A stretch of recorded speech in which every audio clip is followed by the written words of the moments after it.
Final Destination 3 is about when Wendy has a premonition of a deadly roller coaster ride. Her premonition saves herself and a lucky few, but death is going after her for those that have escaped their fates.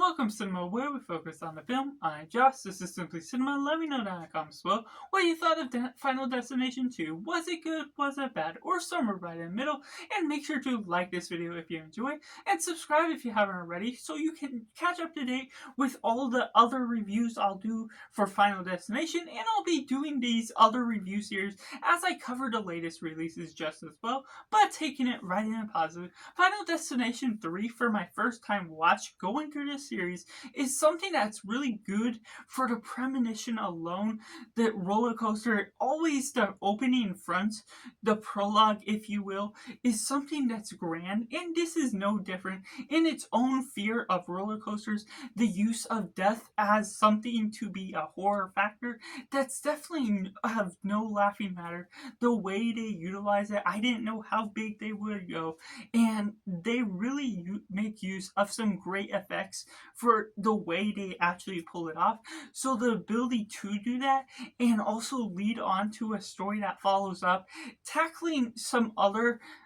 mannerisms to what this Final Destination film is about, trying to be slightly different by making use of pictures without, I won't spoil what particular is for those that haven't seen it yet, but the ability to do that, tack on that new sort of feature, is something that's interesting to the ability to follow up the first two and give something more in some sort of fashion. The compelling characters go about with a relation to talking about the very first movie, talking about those events, and being able to follow along in their own way, not copying what Final Destination 2 did, and still going about creating these characters that have something to them, go about with a bunch of dialogue that makes them sort of acquainted together, give a sense of philosophy in the way they speak about death, not automatically believing her supernatural belief that death is out to get them, that she has to convince them of their death. Through the idea of the photos, that still doesn't convince them right away. So that still goes about the conflicts here and there within that makes it kind of even a sense of reality to those that believe, and how it all comes into play, how certain trickle effects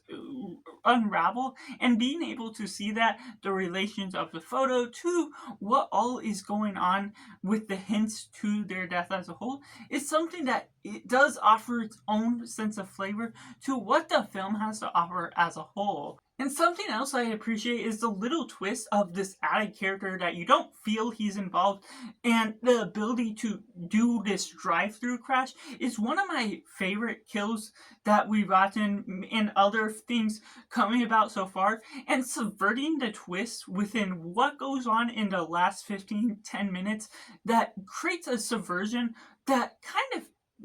takes the franchise in another direction. Of course, it's not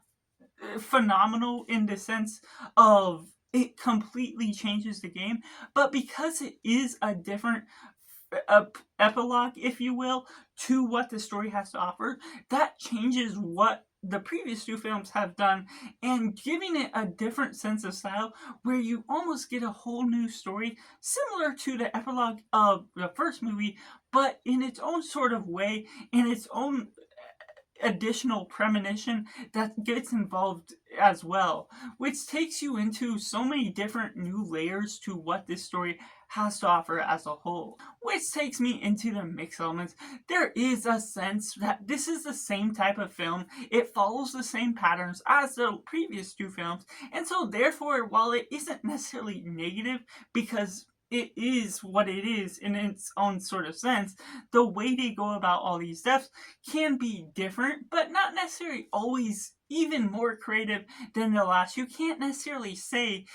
this part is different in that they may have all their own sort of styles to what we fear could happen in real life circumstances and creating that fear within horror aspects, but the way they develop all of those features, it feels a little stagnant to the way they're building up the stakes of this environment. They're going about some environments where there's just not necessarily as much connection between all the characters, what they're all following up with, and the separation and follow up to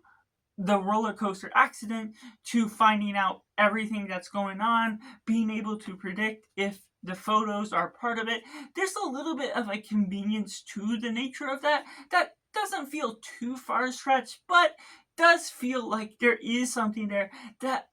doesn't quite always fit all the way through, even if there is an enjoyment factors to the kills, the deaths, certain aspects to what the gore factor is. It feels a little minimized in some sense of the imagination of what they ultimately could do and relate it to what is all going on with the progression of other characters that may be involved after all. But taking me into the negatives overall, there's something about the separation of the characters, the individuality, and utilizing the photos that feels like a little bit of a cheat code. Now, there's some sense where I like the morality, the idea and philosophical use of that, the way they foreshadow death literally, and the ability to do that goes about in some neat ways. But there's some moments where it feels like it drags on because they're making so much use of that, and they're not always able to save themselves because it's not always obvious, and sometimes it is obvious, but still doesn't make a big difference to what ultimately comes out of that, which can be a little frustrating for how these characters behave. I understand the idea that these other characters aren't always convinced by what we're getting out of them, ones that believe in this superstition, by the two leads that are trying to get everyone to be on board with that they're about to die, but the natural idea of that just isn't necessarily as executed as properly, at least for me personally. Maybe this is a first time experience kind of being separated from the idea. Maybe this film was hyped up a little bit too much with the way I've heard it received, or it's just not something that executes itself well, communicates its language to me as personally, for the ability that they go about some of these things and the separation of these characters. The characters feel quite uninteresting. Unfortunately, even with Mary Elizabeth Winstead within the mix as the lead, she doesn't necessarily have writing to her character that makes her quite as compelling as she needs to be, as they bounce off the chemistry between all the different characters, which when you're not getting the whole group together like you had in the first two Final Destination films, it makes it kind of different in its own way by the group patterns. But unfortunately, that leaves out some great chemistry, the great development between what you get to care for, how they get to work together, that yes, this is a fair share of what the story is working on, but ultimately doesn't necessarily land all the way through. Which, therefore, I have to rate this film a simply 6 out of 10. Let me know down in the comments below what you thought of Final Destination 3. Was it good? Was it bad? Or somewhere right in the middle? Let me know all your thoughts, how it compares to the other Final Destination films, and make sure to like this video if you enjoy it. Subscribe if you haven't already to join in the film culture community where we talk about the love of cinema as a whole. So that's just all, and make sure to do yourself a favor and go watch a movie.